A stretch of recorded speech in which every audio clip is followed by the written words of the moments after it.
Bonjour et bienvenue. Aujourd'hui, on va explorer un document assez particulier.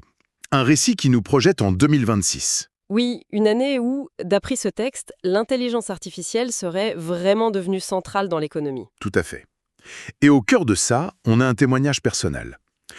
L'histoire de comment un petit investissement, 200 € au départ, Vraiment pas grand-chose. aurait été transformé en 5000 €. Le tout grâce à une stratégie basée sur l'automatisation et l'IA. Et l'auteur insiste bien, hein, ce n'est pas de la magie, plutôt de la logique, de la discipline. Des outils technologiques. Donc, notre but aujourd'hui, c'est de décortiquer ce récit, de comprendre la mécanique qu'il décrit et de voir ce qu'on peut en retenir. C'est vrai que ça pique la curiosité. Cette idée de revenu passif, c'est un peu le Graal pour beaucoup, non? Et là, c'est couplé à la puissance supposée de l'IA dans un futur proche, tel que le document le raconte. Exactement. Donc notre rôle ici, c'est vraiment de disséquer cette stratégie spécifique, telle qu'elle est présentée dans ce témoignage. On va regarder sa cohérence interne, voir les leçons qu'il en tire, mais en se basant uniquement sur ce qu'il nous dit. C'est une exploration d'une approche bien précise. Tout à fait. Alors, allons-y. L'idée de départ du narrateur, d'après ce qu'il raconte, elle est assez simple en fait. Oui, bien sûr. Il voulait bâtir un système qui travaille tout seul, le fameux gagner de l'argent en dormant, Ah, le rêve. voilà. Et plutôt que de juste regarder passer les trains de l'IA et des marchés, il décide de tester lui-même, concrètement. Et ça, ce passage à l'action, cette volonté de tester plutôt que de juste spéculer, c'est déjà un point intéressant dans sa mentalité telle qu'il l'a décrit. Une démarche très expérimentale. C'est ça. Et pour ce test, il met donc 200 €. Un petit montant choisi exprès, dit-il. D'accord. Son objectif affiché, prouver qu'on peut générer un revenu passif juste avec la technologie. Sans équipe, sans produits propres, sans pub. Donc vraiment l'automatisation pure comme levier. Oui, l'idée maîtresse, c'est ça. Utiliser l'automatisation guidée par l'IA pour identifier des opportunités simples, agir dessus et réinvestir les gains. Le tout automatiquement. D'accord, je vois. Il avoue que les débuts ont été lents, difficiles même, mais qu'une progression s'est quand même dessinée. Ce qui est intéressant dans cette phase de départ, telle qu'il la raconte, c'est la clarté affichée de l'approche. Un objectif bien défini, automatisé, détection, action, réinvestissement. Oui, Et un budget de test limité. Ça sonne assez prudent, comme une sorte de preuve de concept avant d'aller plus loin. C'est comme ça qu'il le présente en tout cas. d'accord. Alors, explorons justement cette stratégie IA qu'il décrit. Il mentionne une combinaison de 3 outils principaux. D'accord, lesquels? D'abord, ChatGPT. Il dit l'utiliser pour analyser des tendances et pour générer des scripts d'automatisation. Ok. L'IA générative pour l'analyse et le code, en quelque sorte. Ensuite, Make.com. C'est l'ancienne Integromat, pour ceux qui connaissent. Ah oui, un outil d'automatisation, de workflow automation, pour connecter différentes applications entre elles. Exactement. Pour faire le lien entre les plateformes et exécuter les tâches de façon automatique. C'est l'orchestrateur, comme le disiez. C'est ça, Et le troisième outil, c'est Google Sheets, mais couplé à des API. des API. C'est-à-dire, Les interfaces de programmation. En gros, ce sont des ponts logiciels qui permettent à différents programmes de discuter et d'échanger des données automatiquement. d'accord, donc Sheets pour stocker l'info, suivre les résultats. Et surtout, ajuster les décisions du système automatisé grâce aux données récupérées via les API. On voit se dessiner un petit écosystème technologique tel qu'il est présenté, bien sûr. Analyse avec ChatGPT, exécution avec Mec.com et suivi et pilotage via Sheets et les API. Et il donne un exemple concret pour illustrer. Son système, d'après lui, analysait chaque jour des données. Quel type de données? Des données de plateforme d'affiliation, vous savez, ces systèmes où on touche une commission pour une vente ou un clic généré pour un autre site. Oui, je vois. Et aussi des données liées à des contenus créés par IA. Quand le système détectait ce qu'il considérait comme une opportunité. Une opportunité, c'est-à-dire une niche rentable? Oui, par exemple, il parle de niche d'affiliation avec peu de concurrence, ou de créer du contenu très ciblé pour certaines recherches spécifiques. Quand il trouvait ça, hop, le système lançait des actions automatiquement. Comme quoi? Publication de contenu, envoi d'email. Oui, publication, envoi d'infos, recalcul de marge, ce genre de choses. Donc l'idée, de fond, c'est vraiment d'automatiser des tâches répétitives d'analyse et d'action, mais sur la base de données qui changent tout le temps. C'est ça. C'est une application assez spécifique des principes d'automatisation qu'on voit ailleurs, mais ramenée à l'échelle d'un individu pour générer du revenu directement. Et le gain d'efficacité qu'il revendique est assez spectaculaire, hein.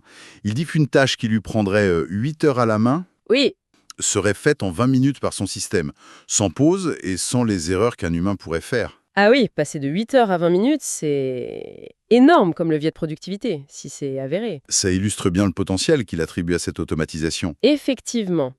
Après, bon, la performance réelle dans de tels systèmes dépend énormément de la pertinence des opportunités qu'il détecte et de l'efficacité des actions qu'il lance. Bien sûr. Et ça, le récit l'évoque, mais sans forcément entrer dans des détails techniques très pointus sur la nature exacte de ces opportunités ou la finesse de l'analyse derrière. C'est vrai. Passons maintenant aux résultats qu'il annonce. Le système est là, les outils tournent, mais la question clé c'était, est-ce que ça allait rapporter quelque chose? Et les débuts n'étaient pas fameux, si j'ai bien compris. C'est ça, le fameux creux de la vague initial. Après 30 jours, il dit avoir eu seulement 20 € de retour sur ses 200 €. Ah oui, de quoi décourager. Exactement. Il dit que beaucoup auraient abandonné là. Et c'est là qu'il affirme avoir compris quelque chose d'essentiel, selon lui. La régularité, la patience, c'était plus important que la vitesse. D'accord. Donc, il a peaufiné son système, simplifié des choses, et il l'a laissé tourner, en mode patient. C'est une phase intéressante parce qu'elle met vraiment l'accent sur la persévérance, du moins dans cette histoire, hein. Pas chercher le gain immédiat, mais plutôt optimiser, faire confiance au processus sur la durée. Et cette patience aurait payé si on suit sa courbe de progression. Les chiffres qu'il donne montrent une accélération assez nette. C'est-à-dire 1 200 € générés en 3 mois, puis 3 500 € en 6 mois. Et il dit dépasser les 5 000 € à la fin de l'année. ah oui, la courbe s'envole, là. Et il insiste beaucoup. Ce résultat aurait été atteint sans vendre son propre produit, sans pub payante, sans équipe. Juste l'idée, les 200 € et l'IA comme démultiplicateur. Cette progression exponentielle qu'il décrit, ça illustre bien le principe de capitalisation en théorie. Les petits gains, s'ils sont réinvestis automatiquement, peuvent générer des gains de plus en plus gros. C'est l'idée. Maintenant, il faut quand même garder à l'esprit que c'est un récit, une histoire personnelle. Il ne détaille pas le contexte, l'état du marché à ce moment-là, la nature exacte et la durabilité des opportunités trouvées. Non, c'est vrai. Ni même la part de chance éventuelle dans les premiers succès qui ont peut-être amorcé la pompe. Donc dire que c'est reproductible à l'identique juste en suivant ces étapes, c'est peut-être un peu rapide. Ça dépendrait sûrement de beaucoup de facteurs qu'il n'aborde pas. C'est un bon point. Mais il ne se contente pas de raconter son succès présumé. Il partage aussi ce qu'il appelle des erreurs à éviter, tirées de son expérience. Ah, intéressant, lesquels? Il en pointe 3 principales. La première, vouloir tout automatiser d'un coup, dès le départ. Ah oui, l'erreur classique. Vouloir la solution parfaite tout de suite, ça mène souvent à des usines à gaz ingérables. C'est ça. Son conseil, commencer petit, tester, puis étendre progressivement. C'est une sagesse assez universelle dans les projets Tex, hein, le fameux Start Small. Deuxième erreur qu'il met en avant, sous-estimer l'importance de la qualité des données. Fondamental. Il rappelle que l'IA, même la meilleure, ne vaut que par la fiabilité des infos qu'on lui donne. Le garbage in, garbage out, comme on dit. Tout à fait. Si les données d'entrée sont biaisées, incomplètes ou juste fausses, les décisions ou actions de l'IA le seront aussi. C'est crucial de s'en souvenir et il a raison de le souligner d'après ce texte. Et la troisième erreur mentionnée, oublier le facteur humain. Il soutient que derrière chaque système d'IA qui marche, il faut une vision, une stratégie humaine. Mhm. Sa conclusion là-dessus est assez directe. L'IA, c'est un multiplicateur, pas une baguette magique. Elle amplifie la discipline, la stratégie, mais elle ne les crée pas de nulle part. C'est un point essentiel et ça rejoint des débats plus larges sur l'IA. C'est ça. Elle n'a pas d'intention propre, pas de vision stratégique. C'est l'humain qui fixe le cap, qui interprète les résultats quand c'est complexe ou ambigu, qui ajuste le tir. Exactement. Comme le dit le narrateur dans ce texte, l'IA amplifie peut-être les capacités, mais c'est la vision humaine qui donne la direction et le sens. Sans ça, l'outil risque de tourner en rond ou d'aller dans le mur. Et ces leçons, tirées de son expérience, l'amènent à une vision plus large pour 2026. Il imagine cette année comme un vrai tournant. C'est-à-dire, Un moment où l'automatisation intelligente deviendrait vraiment la norme, utilisée partout, entreprises, créateurs, investisseurs. Un changement assez profond dans l'économie selon lui. c'est une projection assez optimiste sur l'adoption rapide et généralisée de ces technologies. Et pour lui, la clé du succès dans ce futur, ce serait de savoir marier l'intuition humaine, la stratégie, la vision, avec la puissance de l'IA pour l'exécution. L'alliance homme-machine, en quelque sorte. Voilà. Et il précise bien, Pas besoin d'être un expert en code ou en technique pure, mais plutôt de comprendre le potentiel de l'IA comme un levier pour ses propres objectifs, y compris l'indépendance financière, dans sa perspective. D'accord. La grande leçon qu'il dit retenir de son parcours, c'est que la stratégie et la discipline comptent bien plus que le montant de départ. Si on suit cette logique présentée dans le récit, ça suggère que les compétences les plus importantes pourraient changer. La pensée stratégique, la capacité à concevoir des systèmes, à fixer des objectifs clairs, Oui, couplée à une compréhension suffisante des outils d'automatisation pour les piloter intelligemment, ça deviendrait central. C'est un scénario possible du futur du travail et de l'investissement tel que ce récit le dépeint. c'est vrai.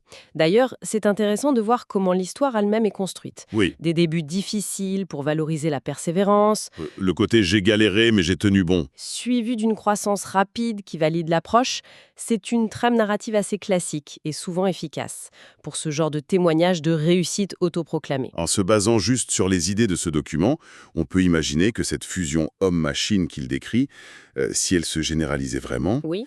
elle pourrait changer pas mal d'autres aspects de nos vies pro ou perso, au-delà de ce cas d'investissement précis. Absolument. La question que pose ce texte en filigrane, c'est comment cette combinaison d'intelligence humaine et d'automatisation pourrait s'appliquer ailleurs. La création, l'éducation, la gestion de projets, c'est une piste de réflexion qui est ouverte par ce témoignage, c'est sûr. Bon, si on essaie de récapituler un peu cette exploration du récit, on a donc suivi ce parcours décrit départ à 200 €, arrivé à plus de 5000 € en un an. Grâce à une stratégie d'automatisation IA spécifique. Oui, avec des outils comme ChatGPT, Make.com, Google Sheets, les API, et les points clés que le narrateur met en avant, persévérer au début, optimiser sans cesse. Et éviter les erreurs classiques, vouloir tout faire trop vite, négliger les données et oublier que c'est l'humain qui doit rester aux commandes de la stratégie. C'est une bonne synthèse des éléments principaux de ce témoignage. Pour conclure notre analyse de ce document en particulier, on pourrait peut-être laisser une question en suspens. Ce récit met en lumière le potentiel allégué de l'automatisation individuelle pour créer de la richesse, mais il suggère aussi que la recette ne se limite pas à la technologie. C'est vrai. Alors, quelle est la part de la méthode qu'on pourrait peut-être reproduire et quelle est la part de la discipline personnelle, de la vision propre au narrateur ou même des circonstances particulières qu'il ne décrit pas dans le succès qu'il rapporte?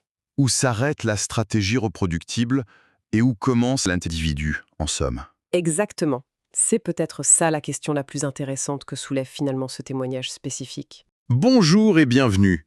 Aujourd'hui, on va explorer un document assez particulier. Un récit qui nous projette en 2026. Oui, une année où, d'après ce texte, l'intelligence artificielle serait vraiment devenue centrale dans l'économie. Tout à fait. Et au cœur de ça, on a un témoignage personnel. L'histoire de comment un petit investissement, 200 € au départ, Vraiment pas grand-chose. aurait été transformé en 5000 €. Le tout grâce à une stratégie basée sur l'automatisation et l'IA. Et l'auteur insiste bien, hein, ce n'est pas de la magie, plutôt de la logique, de la discipline. Des outils technologiques. Donc, notre but aujourd'hui, c'est de décortiquer ce récit, de comprendre la mécanique qu'il décrit et de voir ce qu'on peut en retenir. C'est vrai que ça pique la curiosité. Cette idée de revenu passif, c'est un peu le Graal pour beaucoup, non? Et là, c'est couplé à la puissance supposée de l'IA dans un futur proche, tel que le document le raconte. Exactement. Donc notre rôle ici, c'est vraiment de disséquer cette stratégie spécifique, telle qu'elle est présentée dans ce témoignage. On va regarder sa cohérence interne, voir les leçons qu'il en tire, mais en se basant uniquement sur ce qu'il nous dit. C'est une exploration d'une approche bien précise. Tout à fait. Alors, allons-y. L'idée de départ du narrateur, d'après ce qu'il raconte, elle est assez simple en fait. Oui, bien sûr. Il voulait bâtir un système qui travaille tout seul, le fameux « gagner de l'argent en dormant ». Ah, le rêve. Voilà. Et plutôt que de juste regarder passer les trains de l'IA et des marchés, il décide de tester lui-même, concrètement. Et ça, ce passage à l'action, cette volonté de tester plutôt que de juste spéculer, c'est déjà un point intéressant dans sa mentalité telle qu'il l'a décrit. Une démarche très expérimentale. C'est ça. Et pour ce test, il met donc 200 €. Un petit montant choisi exprès, dit-il. D'accord. Son objectif affiché, prouver qu'on peut générer un revenu passif juste avec la technologie. Sans équipe, sans produits propres, sans pub. Donc vraiment l'automatisation pure comme levier. Oui, l'idée maîtresse, c'est ça. Utiliser l'automatisation guidée par l'IA pour identifier des opportunités simples, agir dessus et réinvestir les gains. Le tout automatiquement. D'accord, je vois. Il avoue que les débuts ont été lents, difficiles même, mais qu'une progression s'est quand même dessinée. Ce qui est intéressant dans cette phase de départ, telle qu'il la raconte, c'est la clarté affichée de l'approche. Un objectif bien défini, automatisé, détection, action, réinvestissement. Oui, Et un budget de test limité. Ça sonne assez prudent, comme une sorte de preuve de concept avant d'aller plus loin. C'est comme ça qu'il le présente, en tout cas. d'accord. Alors, explorons justement cette stratégie IA qu'il décrit. Il mentionne une combinaison de 3 outils principaux. D'accord, lesquels? D'abord, ChatGPT. Il dit l'utiliser pour analyser des tendances et pour générer des scripts d'automatisation. Ok. L'IA générative pour l'analyse et le code, en quelque sorte. Ensuite, Make.com. C'est l'ancienne Integromat, pour ceux qui connaissent. Ah oui, un outil d'automatisation, de workflow automation, pour connecter différentes applications entre elles. Exactement. Pour faire le lien entre les plateformes et exécuter les tâches de façon automatique. C'est l'orchestrateur, comme le disiez. C'est ça, Et le troisième outil, c'est Google Sheets, mais couplé à des API. des API. C'est-à-dire, Les interfaces de programmation. En gros, ce sont des ponts logiciels qui permettent à différents programmes de discuter et d'échanger des données automatiquement. d'accord, donc Sheets pour stocker l'info, suivre les résultats. Et surtout, ajuster les décisions du système automatisé grâce aux données récupérées via les API. On voit se dessiner un petit écosystème technologique tel qu'il est présenté, bien sûr. Analyse avec ChatGPT, exécution avec Make.com et suivi et pilotage via Sheets et les API. Et il donne un exemple concret pour illustrer. Son système, d'après lui, analysait chaque jour des données. Quel type de données? Des données de plateforme d'affiliation, vous savez, ces systèmes où on touche une commission pour une vente ou un clic généré pour un autre site. Oui, je vois. Et aussi des données liées à des contenus créés par IA. Quand le système détectait ce qu'il considérait comme une opportunité. Une opportunité, c'est-à-dire une niche rentable? Oui, par exemple, il parle de niche d'affiliation avec peu de concurrence, ou de créer du contenu très ciblé pour certaines recherches spécifiques. Quand il trouvait ça, hop, le système lançait des actions automatiquement. Comme quoi? Publication de contenu, envoi d'email. Oui, publication, envoi d'infos, recalcul de marge, ce genre de choses. Donc l'idée, de fond, c'est vraiment d'automatiser des tâches répétitives d'analyse et d'action, mais sur la base de données qui changent tout le temps. C'est ça. C'est une application assez spécifique des principes d'automatisation qu'on voit ailleurs, mais ramenée à l'échelle d'un individu pour générer du revenu directement. Et le gain d'efficacité qu'il revendique est assez spectaculaire, hein. Il dit qu'une tâche qui lui prendrait 8 heures à la main Oui, serait faite en 20 minutes par son système, sans pause et sans les erreurs qu'un humain pourrait faire. ah oui, passer de 8 heures à 20 minutes, c'est énorme comme levier de productivité, si c'est avéré. Ça illustre bien le potentiel qu'il attribue à cette automatisation. Effectivement. Après, bon, la performance réelle dans de tels systèmes dépend énormément de la pertinence des opportunités qu'il détecte et de l'efficacité des actions qu'il lance. Bien sûr. Et ça, le récit l'évoque, mais sans forcément entrer dans des détails techniques très pointus sur la nature exacte de ces opportunités ou la finesse de l'analyse derrière. C'est vrai. Passons maintenant aux résultats qu'il annonce. Le système est là, les outils tournent, mais la question clé c'était, est-ce que ça allait rapporter quelque chose? Et les débuts n'étaient pas fameux, si j'ai bien compris. C'est ça, le fameux creux de la vague initiale. Après 30 jours, il dit avoir eu seulement 20 € de retour sur ses 200 €. Ah oui, de quoi décourager. Exactement. Il dit que beaucoup auraient abandonné là. Et c'est là qu'il affirme avoir compris quelque chose d'essentiel, selon lui. La régularité, la patience, c'était plus important que la vitesse. D'accord. Donc, il a peaufiné son système, simplifié des choses, et il l'a laissé tourner, en mode patient. C'est une phase intéressante parce qu'elle met vraiment l'accent sur la persévérance, du moins dans cette histoire, hein. Pas chercher le gain immédiat, mais plutôt optimiser, faire confiance au processus sur la durée. Et cette patience aurait payé si on suit sa courbe de progression. Les chiffres qu'il donne montrent une accélération assez nette. C'est-à-dire? 1 200 € générés en 3 mois. Puis 3 500 € en 6 mois. Et il dit dépasser les 5 000 € à la fin de l'année. Ah oui, la courbe s'envole, là. Et il insiste beaucoup. Ce résultat aurait été atteint sans vendre son propre produit, sans pub payante, sans équipe. Juste l'idée, les 200 € et l'IA comme démultiplicateur. Cette progression exponentielle qu'il décrit, ça illustre bien le principe de capitalisation en théorie. Les petits gains, s'ils sont réinvestis automatiquement, peuvent générer des gains de plus en plus gros. C'est l'idée. Maintenant, il faut quand même garder à l'esprit que c'est un récit, une histoire personnelle. Il ne détaille pas le contexte, l'état du marché à ce moment-là, la nature exacte et la durabilité des opportunités trouvées. Non, c'est vrai. Hmm. Ni même la part de chance éventuelle dans les premiers succès qui ont peut-être amorcé la pompe. Donc dire que c'est reproductible à l'identique juste en suivant ces étapes, c'est peut-être un peu rapide. Ça dépendrait sûrement de beaucoup de facteurs qu'il n'aborde pas. C'est un bon point. Mais il ne se contente pas de raconter son succès présumé. Il partage aussi ce qu'il appelle des erreurs à éviter, tirées de son expérience. Ah, intéressant, lesquels? Il en pointe 3 principales. La première, vouloir tout automatiser d'un coup, dès le départ. Ah oui, l'erreur classique. Vouloir la solution parfaite tout de suite, ça mène souvent à des usines à gaz ingérables. C'est ça. Son conseil, commencer petit, tester, puis étendre progressivement. C'est une sagesse assez universelle dans les projets Tex, hein, le fameux Start Small. Deuxième erreur qu'il met en avant, sous-estimer l'importance de la qualité des données. Fondamental. Il rappelle que l'IA, même la meilleure, ne vaut que par la fiabilité des infos qu'on lui donne. Le garbage in, garbage out, comme on dit. Tout à fait. Si les données d'entrée sont biaisées, incomplètes ou juste fausses, les décisions ou actions de l'IA le seront aussi. C'est crucial de s'en souvenir et il a raison de le souligner d'après ce texte. Et la troisième erreur mentionnée, oublier le facteur humain. Il soutient que derrière chaque système d'IA qui marche, il faut une vision, une stratégie humaine. Mhm.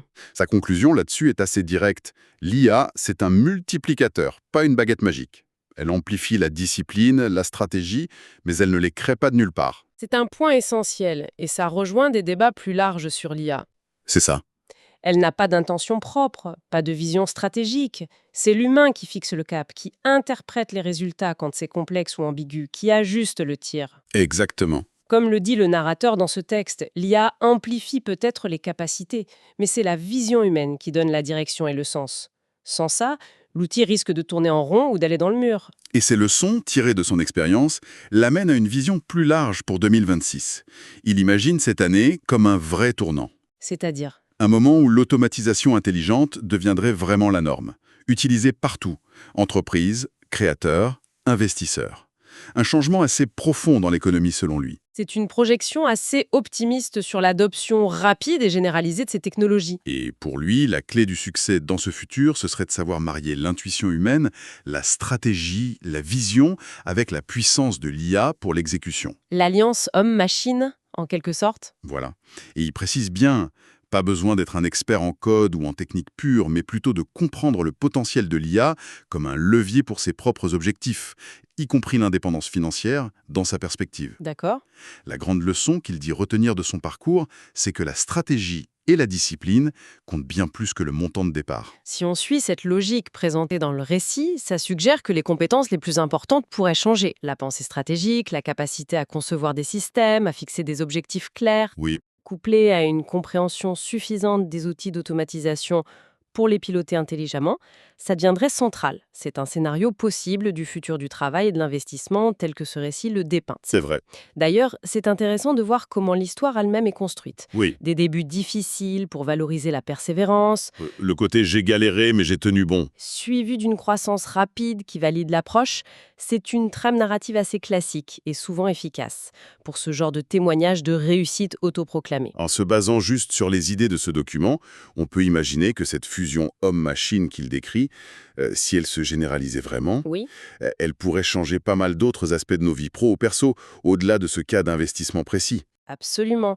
La question que pose ce texte en filigrane, c'est comment cette combinaison d'intelligence humaine et d'automatisation pourrait s'appliquer ailleurs. La création, l'éducation, la gestion de projets, c'est une piste de réflexion qui est ouverte par ce témoignage, c'est sûr. Bon, si on essaie de récapituler un peu cette exploration du récit, on a donc suivi ce parcours d'écrit départ à 200 €, arrivé à plus de 5000 € en un an.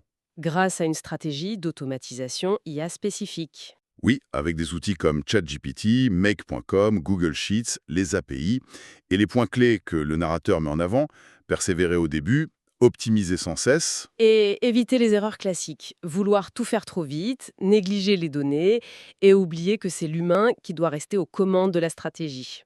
C'est une bonne synthèse des éléments principaux de ce témoignage. Pour conclure notre analyse de ce document en particulier, on pourrait peut-être laisser une question en suspens.